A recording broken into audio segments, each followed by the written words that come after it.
Stefan Philippine for the New York Times and Popular Mechanics.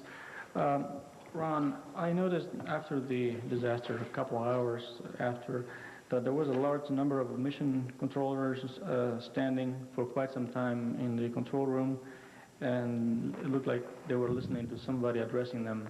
Who was it, and what was the discussion ongoing? I'll take that one. We are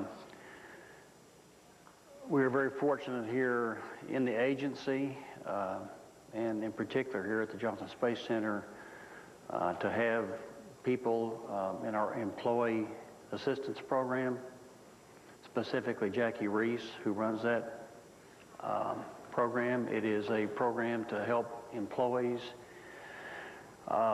deal with situations like this. As part of our response to this, Jackie called in and made herself available. So prior to releasing the entry team, both the front room, the room that you see on TV, and the people that support in the back rooms, we had everybody gather in that room. That's what you saw. And Jackie Reese was giving them about 5 minutes of what they should do as a human being who has gone through something like this. As you leave work and you go home, giving them some assistance, and also providing her office to be available if anybody individually needed any help. So that's what you saw. I'm glad she did it, and she's available to help us, and we will need the help in the next several days and weeks. Let me add something to that too. Our communities and our workforce are grieving right now. They're grieving at Marshall in Alabama. They're grieving at the Kennedy Space Center in Florida. They're grieving here at the Johnson Space Center in Houston, Texas. They're grieving at many of our installations around the country. And this particular effort will help us get through difficult times for those that really need some extra help. And so we appreciate that service. This is Jay Barbary with NBC. You said early in this briefing that you had some hints where the problem may have developed. Could you share those with us? See, Jay, I don't recall whether I said I had hints. All I know is the data that's available to me today, and that is these sensors. It's interesting, they kind of work themselves forward from the trailing edge, but I remind myself that may not be the facts. I have indications of a debris impact on either the leading edge or the wing leading edge of the vehicle. I have some areas that I know I certainly want to go look at. I have some debris that I'm anxious to see if that would lead me down a particular path of investigation. It's one of several that we will investigate, and it's just too early, Jay, for me to speculate on where that's going to lead. As you know, we will be thorough, methodical. To be a pain in the neck, we will be, to make sure we understand it. And it's going to take us some time, some days, some weeks to pull it all together. This is Phil Chen, Earth News for CNN. Sorry to meet you guys under these circumstances, but for Milt, can you give us the time? I guess you have an emission lapse time when you last lost the data, and I can do the conversion, and describe what the vehicle was like at that point. You said roll reversal, you gave us the altitude and velocity. Was it under autopilot? Was husband controlling it? What would it have been going through at that point? Phil, I can probably give you part of what you asked. The MET of loss of vehicle data. Well, let's see.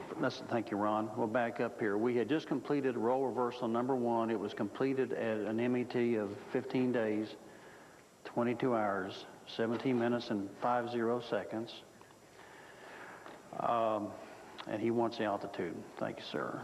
It was 224,390 feet, Mach of 20.9. Again, as I mentioned earlier, we had no indication of any control problem prior to loss of data. So from a vehicle standpoint, other than what we've talked about that we saw with telemetry measurements, we had nothing to indicate the event that occurred. In hindsight, you're looking and say, well, these things will probably tie together somewhere, but we just haven't done that yet. Loss of vehicle data was at 15 days, 22 hours, 20 minutes, 22 seconds, altitude 207,135 feet at a Mach of 18.3. And I can't answer the rest of your questions yet.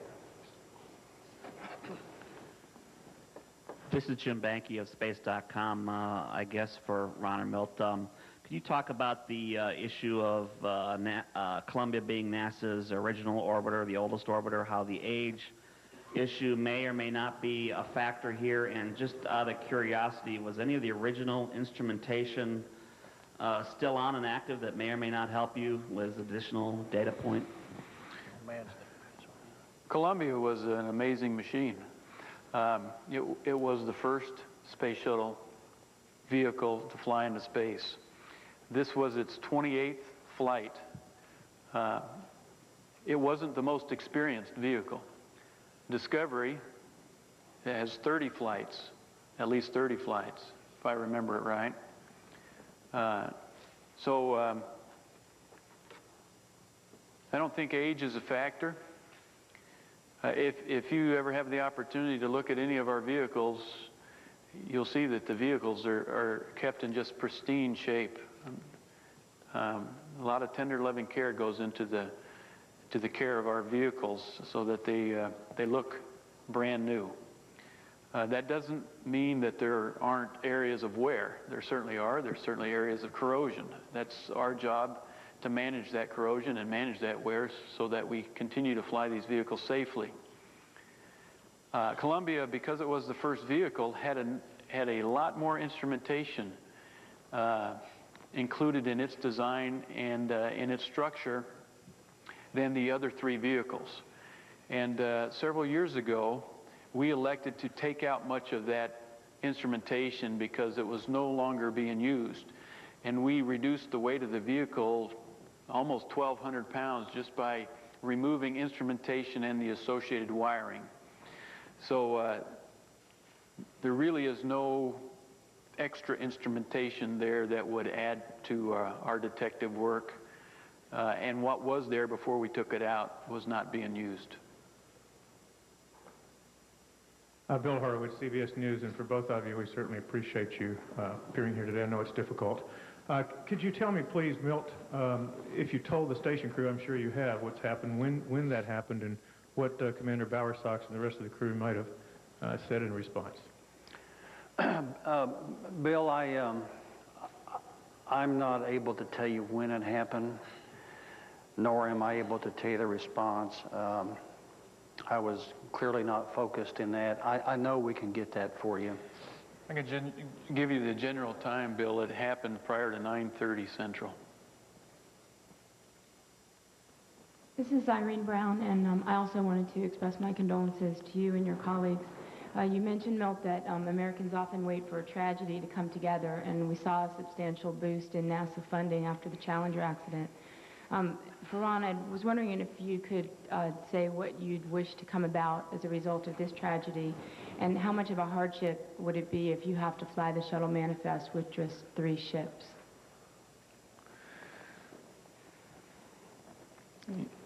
My thoughts are not on what I hope to come out of this tragedy. My thoughts are still on what happened this morning. My thoughts are on 7 families, children, spouses, extended family. My thoughts are on their grief.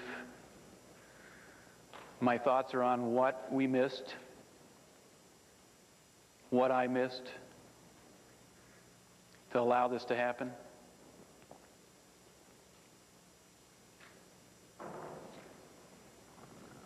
It's going to be a difficult day for all of us. Dan Billow with Wesh TV.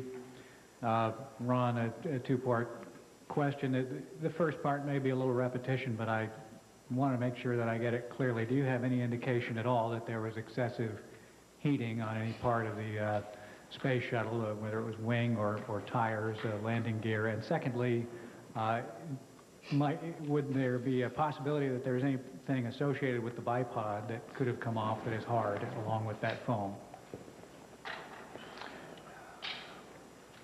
The first part of the question is, no, we really don't have any information that says there was excessive heating.